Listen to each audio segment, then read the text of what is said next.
اسی طریقے سے جب آپ کسی کو ٹائم دے رہے ہیں تو آپ اپنی زندگی اس کے ساتھ شیئر کر رہے ہیں.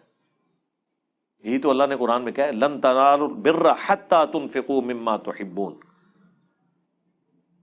تم نیکی کے اعلیٰ ترین درجے کو ہرگز نہیں پہنچ سکتے جب تک کہ اپنی پسندیدہ چیز اللہ کے حضور خیرات نہ کر دو. یہ چوتھے پارے کی پہلی آیت ہے. میں 40-50 منٹ میں نے قرآن کلاس میں اس پہ گفتگو کی تھی. انسان کی زندگی میں سب سے قیمتی چیز اس کی جوانی ہے، جب سارے اعضاء سلامت ہوں. جب آپ آہستہ آہستہ اگلی عمروں میں جانا شروع ہوں گے 40+ تو عمر چالی تے جان کالی، یہ پنجابی میں محاورہ ہے کہ جیسے ہی عمر 40 ہوئی جان کے اوپر افتادیں ٹوٹنی شروع ہو گئی. ایک ایک کر کے آپ کو آئے دن خبر ملے گی اب میری نظر کمزور ہونا شروع ہو گئی ہے. وہ ساروں کی ہوتی ہے 40 کے بعد، یہ نیچرل چیز ہے. پھر کسی کو خبر ملے گی کہ جی اس کے جو ہے وہ گردے سے ہی کام نہیں کر رہے، کسی کو خبر ملے گی کہ اس کا کولیسٹرول بڑھ گیا ہے، کسی کو کوئی خبر ملے گی. آہستہ آہستہ یہ خبریں جمع ہوتی اتنی خبریں ہوں گی کہ ایک دن آپ کی اپنی خبر آ جائے گی کہ ہاں جی کام ہو گیا، اینڈ لگ گیا بندہ. ٹھیک ہے، تو یہ ایک معاملہ اس طریقے سے چلتا رہتا ہے. اللہ تعالیٰ فرما رہے کہ اہل ایمان کی یہ نشانی ہے کہ ان کے اندر یہ خوبیاں پائی جاتی ہیں. جو لوگ یہ خوبیوں کے حامل ہیں نا، ایمان ان کا بڑھتا ہے آیات سننے سے، اللہ کے ذکر سے کانپ اٹھتے ہیں، اپنے رب پہ توکل کرتے ہیں، نماز قائم رکھتے ہیں اور اللہ کی راہ میں خرچ کرتے ہیں. اولئک هم المؤمنون حقا، ایسے لوگ حقیقتاً جو مؤمن ہیں نا، سچے مومن وہ ہیں. لہم درجات عند ربہم، ان کے لیے ہیں ان کے رب کے حضور درجات، و مغفرہ اور مغفرت، و رزق کریم اور باعزت روزی. آخرت کی جو ہمیشہ کی زندگی ہے وہ ایسے لوگوں کا مقدر ہونے والی ہے. اللہم اجعلنا منہم مع النبیین والصدیقین والشہداء والصالحین آمین. یہ جی 4 آیات. اب 5ویں آیت سے غزوہ بدر کے اوپر کمنٹری شروع ہو رہی ہے.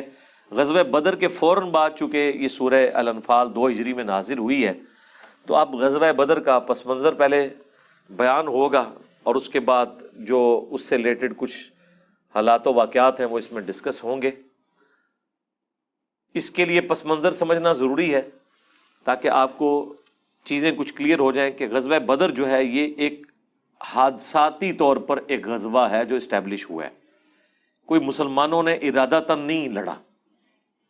اس کے پیچھے ریزن وہی جو میں پہلے بیان کر چکا کہ غزوہ بدر اصل میں عذاب استیصال کی پہلی باقاعدہ قسط تھی جو کافروں کے اوپر اللہ کی طرف سے سورہ التوبہ کی آیت نمبر 14 میں جو آیا کہ مسلمانوں کی تلواروں سے عذاب دیا جائے گا انہیں. جس طرح کے اگلے رسولوں کے انکار کرنے پر اللہ کی طرف سے غیبی عذاب آتا تھا، اس کیس میں صحابہ کی تلواریں جہاد اور قتال کی شکل میں مسلط ہوئی. یہ رسول اللہ کی خوبی ہے. دوسری نبی صلی اللہ علیہ وآلہ وسلم کی خوبی یہ ہے کہ اگلے انبیاء کا معجزہ دعوی نبوت والا وہ ٹینجیبل فارم میں فزیکل فنامنا آف نیچر کو توڑنے والا ہوتا تھا. موسیٰ علیہ السلام کے لیے لاٹھی کا سانپ اور اژدہا بن جانا، عیسیٰ علیہ السلام کا مردوں کو زندہ کرنا. لیکن ہمارے نبی کے کیس میں اس طرح کے معجزات دعوی نبوت والے نہیں ہیں سوائے اس قرآن کے. باقی معجزات ہیں لیکن دعوی نبوت والا جو معجزہ ہے وہ قرآن ہے. اسی لیے اسے قیامت تک کے لیے محفوظ کر دیا اللہ نے، چونکہ نبوت قیامت تک کے لیے تھی. انا نحن نزلنا الذکر وانا لہ لحافظون، بے شک اس الذکر یا دہانی کو ہم نے نازل کیا، ہم ہی اس کی حفاظت کرنے والے ہیں. تو غزوہ بدر اس عذاب کی پہلی قسط تھی. بلکہ اس سے پہلے تو یعنی کفار جب لڑنے کے لیے آ رہے تھے وہ کہہ رہے تھے یوم الفرقان ہوگا، یہ حق اور باطل میں فیصلے کا دن ہوگا. ٹھیک ہے، تو اللہ تعالیٰ نے کہا کہ پھر ہم اسے یوم الفرقان بنائیں گے. اور ابو جہل بھی قتل ہوا، 70 کے قریب ان کے سردار قتل ہو گئے. اور مکے میں تو صف ماتم بچھ گئی، اور قریش تو اپنی تلوار میں بھی مشہور تھے. کبھی انہوں نے سوچا ہی نہیں تھا کہ ہمیں بھی شکست دی جا سکتی ہے. اور اس سے بڑی ان کے لیے ذلت یہ تھی کہ ہمارے اپنے قریشی لوگوں نے ہی ہمارے ساتھ یہ کیا ہے. تو یہ بہت بڑی ذلت، کیونکہ وہ تو آپ سمجھ لیں ایک پیر خانہ چلا رہے تھے نا، اللہ کی خانقاہ چلا رہے تھے. ان کے تو قافلے بھی راستے میں لوٹے نہیں جاتے تھے. پورے عرب کے لوگ قریش کو بڑی رسپیکٹ دیتے تھے کیونکہ ہر قبیلے کے بت رکھے ہوئے ہوتے تھے کعبے میں، تو وہ رسپیکٹ دیتے تھے. ان کے قافلے کو کوئی ہاتھ نہیں ڈالتا تھا، اتنی ان کی عزت تھی. تو اور اتنی ان کی مٹی پلید ہوئی اس حوالے سے، ظاہر ہے پورے عرب میں ان کی وہ ایک بے عزتی بھی ہوگی کہ وہ لوگ جن کو انہوں نے ذلیل و خوار کر کے یہاں سے نکالا اپنے زوم میں، ان کی جائیدادوں کے اوپر قبضے کیے، وہ نہتے لوگ مدینے میں گئے ہیں اور 313 لوگ نہتے آئے ہیں، اور 1000 کا لشکر جو کیل کانٹے سے لیس ہے انہیں ملیہ میٹ کر کے رکھ دیا ہے۔ تو کتنی بڑی بے عزتی ہے آج کے دور میں بھی، ذرا آپ اس کو سوچیں۔ تو یہ غیبی مدد تھی، اللہ تعالیٰ کی طرف سے یہ عذاب نازل ہوا تھا، اور قرآن میں بھی ذکر آئے گا کہ فرشتے نازل ہوئے باقاعدہ۔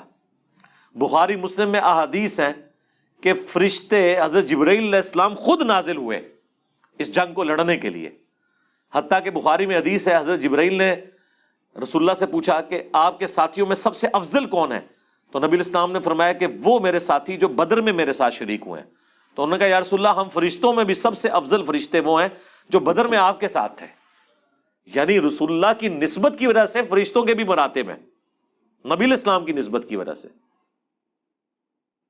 تو یہ غزوہ بدر ایک بہت غیر معمولی چیز تھی، اسی لیے بخاری میں آتا ہے نبی علیہ السلام نے کس طرح دعا کی ہے پوری لجاجت کے ساتھ کہ اے اللہ، اگر تو چاہتا ہے کہ اب قیامت تک تیری عبادت نہ کی جائے تو پھر تو یہ بے شک مارے جائیں، اور اگر تو یہ چاہتا ہے کہ تیرا ذکر قیامت تک ہو تو پھر تم نے میری لاش رکھنی ہے۔ اور پھر نبی علیہ السلام حضرت ابوبکر حضور کے ساتھ ہیں، وہ دعا سن سن کے حضرت ابوبکر کا کلیجہ منہ کو آ رہا ہے کہ حضور کس طریقے سے دعا مانگ رہے ہیں۔ اب حضرت ابوبکر کو تو اندازہ نہیں تھا نا، حضور کی تو پیچھے محنت تھی، آپ کو پتا تھا کہ اگر یہ کام، اب وہ آپ سمجھ لیں ایک تھریش ہولڈ پوائنٹ تھا، ادھر 0-1 ہو جانا تھا۔ اگر مسلمان وہ جنگ جیتے ہیں تو مسلمانوں کا گراف اوپر چڑھنا تھا، اور اگر وہ جنگ ہارتے ہیں تو سارے کا سارا معاملہ ہی ریورس ہونا شروع ہو جانا تھا، جن پہ دھاک آلریڈی بیٹھی ہوئی تھی۔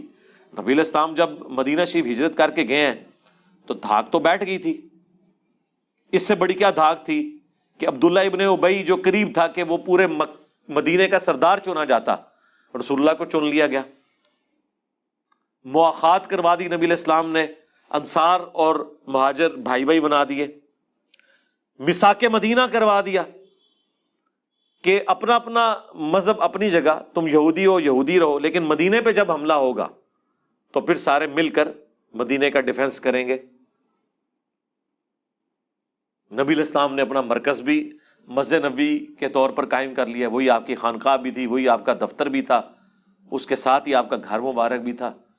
تو نبی علیہ السلام کی ایک سمجھ لیں چھوٹی سی امپائر تو قائم ہو گئی تھی نا۔ تو یہ سارے کا سارا معاملہ ریورس ہو جانا تھا اگر غزوہ بدر میں مسلمانوں کو شکست ہوتی۔ اور پھر نبی علیہ السلام جب وہ دعا کر کے نکلے تو بخاری میں آتا ہے کہ نبی علیہ السلام نے پھر اعلان کیا کہ ان کے چہرے بگاڑ دیے جائیں گے اور یہ پیٹھ پھیر کر بھاگ جائیں گے۔ پھر اللہ تعالیٰ کی طرف سے غیبی مدد آئی، بارش نازل ہوئی، اس کا ذکر قرآن میں بھی ہے، بخاری مسلم میں بھی موجود ہے۔ تو یہ ایک حادثاتی طور پر جنگ ہوئی جس کی وجہ سے ہی آپ دیکھیں کہ وہ سننے کو ملتا ہے کہ جی وہ 8 تلواریں تھی، 2 گھوڑے تھے، چند اونٹ تھے 313 کے پاس۔ وہ اس لیے تھے کہ جنگ کرنے تو نکلے ہی نہیں تھے، یہ نکلے تھے ابو سفیان کے قافلے کو لوٹنے کے لیے۔ تو ہم لفظ نہیں وہ استعمال کریں گے، ظاہر ہے کہ اہل مکہ نے مسلمانوں کی جائیداد کے اوپر قبضہ کیا ہوا تھا۔ اللہ تعالیٰ کی وحی کے ذریعے مسلمانوں کو اجازت ملی کہ اب ظاہر مکے سے تو مال و دولت مسلمان لا نہیں سکتے تھے، ان کا جو تجارتی قافلہ مدینے کے راستے سے جایا کرتا تھا شام کی طرف، اور اہل مکہ کی گزر بسر اسی تجارت کے ذریعے ہوتی تھی جو تبادلہ کرتے تھے، بارٹر سسٹم چل رہا تھا۔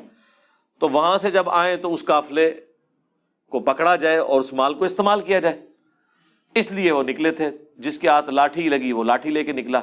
ظاہر ہے آپ نہتے قافلے کو پکڑنے کے لیے نکلے ہیں تو پھر آپ کو 8 تلواریں اور 2 گھوڑے کافی ہیں، کیونکہ وہ سامنے کوئی جنگی ساز و سامان کے ساتھ تو نہیں، وہ ان کا تجارت کا قافلہ تھا۔ اس وقت تو نہیں پتا تھا، راستے میں اللہ تعالیٰ نے اپنے ارادے سے آگاہ کر دیا رسول اللہ کو صلی اللہ علیہ وآلہ وسلم کہ ہاں جی یہ تو وعدہ ہے کہ جو بھی جنگ ہوگی تم جیتو گے، اب فیصلہ کرو کہ ابو سفیان کا لشکر یا بدر۔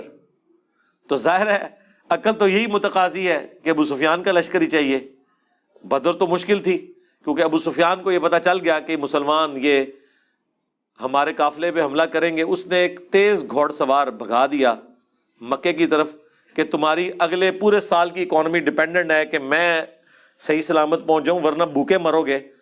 یہ محمد اور اس کے ساتھی صلی اللہ علیہ وآلہ وسلم اور رضی اللہ عنہم اجمعین یہ تو لوٹ لیں گے سب کچھ۔ اور پیرلل میں اس نے ہوشیاری یہ کی کہ وہ جو پراپر راستہ تھا جو مدینہ شریف کے قریب سے گزرتا تھا وہ اس نے تبدیل کر کے ساحل سمندر کے کنارے کنارے وہ باہر سے مکے تک چلا گیا۔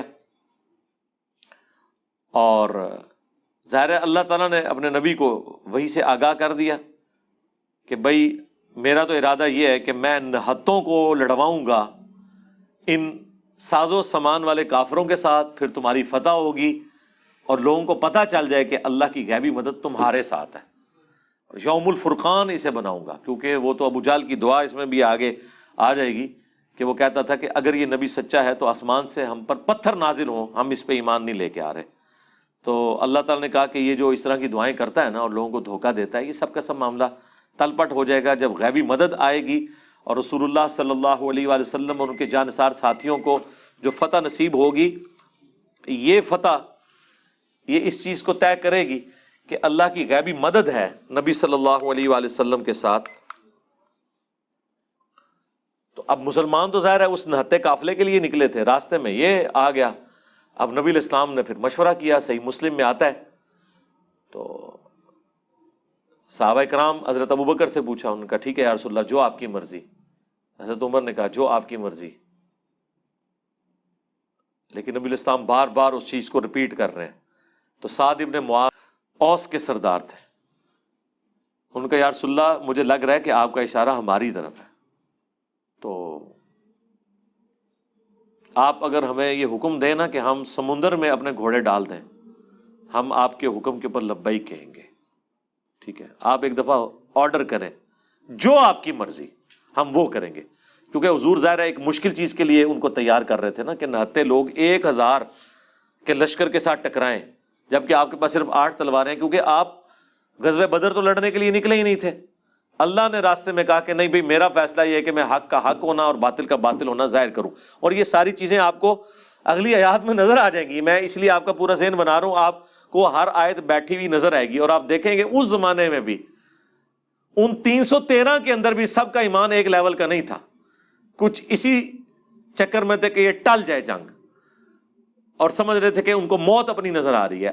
ہر زمانے میں ایک جیسے اہل ایمان نہیں ہوتے، حالانکہ ہم ان 313 کو سب سے بہتر سمجھتے ہیں، ان میں بھی آگے ڈویژن موجود تھی۔ اور اسی موقع کے اوپر حضرت مقداد کا وہ جو جملہ ہے جو بخاری میں الفاظ ہیں، عبداللہ ابن مسعود کہتے ہیں کہ میری پوری زندگی یہ خواہش رہی ہے کہ کاش یہ جملہ میری زبان سے نکلتا، جو حضرت مقداد کی زبان سے نکلا کہ یا رسول اللہ ہم موسیٰ کے ساتھی نہیں ہیں کہ ہم آپ سے یہ کہیں کہ اے موسیٰ تو اور تیرا رب جا کے لڑے، ہم یہیں پہ کھڑے ہیں، جا کے تم لوگ شام فتح کرو، تو جب فتح ہو جائے گا تو ہم داخل ہو جائیں گے، ہم آپ کے آگے سے لڑیں گے، دائیں سے لڑیں گے، بائیں سے لڑیں گے، اپنی جان آپ کے اوپر نچھاور کریں گے۔ تو نبی علیہ السلام کو اس حوالے سے حوصلہ ہوا۔ اسباب کی تو اپنی اہمیت ہے نا جی، مطلب اس زمانے میں کوئی نگاہ نہیں مارا کرتا تھا، حضور پورا مشورہ لے کے چل رہے ہیں کہ ظاہر ایک مشکل ڈیسیژن ہے، اس کے اگینسٹ لوگوں کی جان جا سکتی ہے۔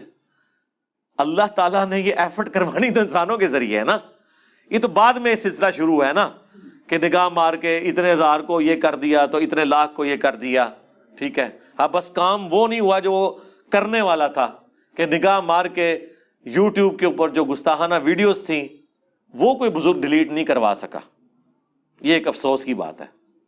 نگاہ مار کے پچھلے سینکڑوں سال سے، بیچ میں آپ سمجھ لیں، اب تو خیر وہ ایک پورشن بیچ میں 400 سال کا آیا سلطنت عثمانیہ کا، اس کے بعد سے 100 سال سے جو ہے وہ یروشلم مسلمانوں کے پاس نہیں ہے، اس سے پہلے بھی 400 سال سے پیچھے بھی چلے جائیں تو پھر بھی مسلمانوں سے کچھ عرصہ نگاہ مار کے کچھ نہیں ہوا، وہ صلاح الدین ایوبی کوئی جنگ لڑنی پڑی، ٹھیک ہے نا؟ تو جنگوں کی تکلیفیں ہی کاٹنی پڑی ہیں۔ صوفیاء بس دعائیں کرنے کے لیے خانقاہوں میں بیٹھے ہوئے، اور خواہ ان کے کھاتے میں جا کے چیزیں ڈال جاتی ہیں، ایفرٹ کوئی اور پٹ کرتا ہے، محنت کوئی اور کرتا ہے، اور ان کے کھاتے میں ڈل رہی ہوتی ہے۔ تو اب یہ انشاءاللہ اگلی دفعہ اس کا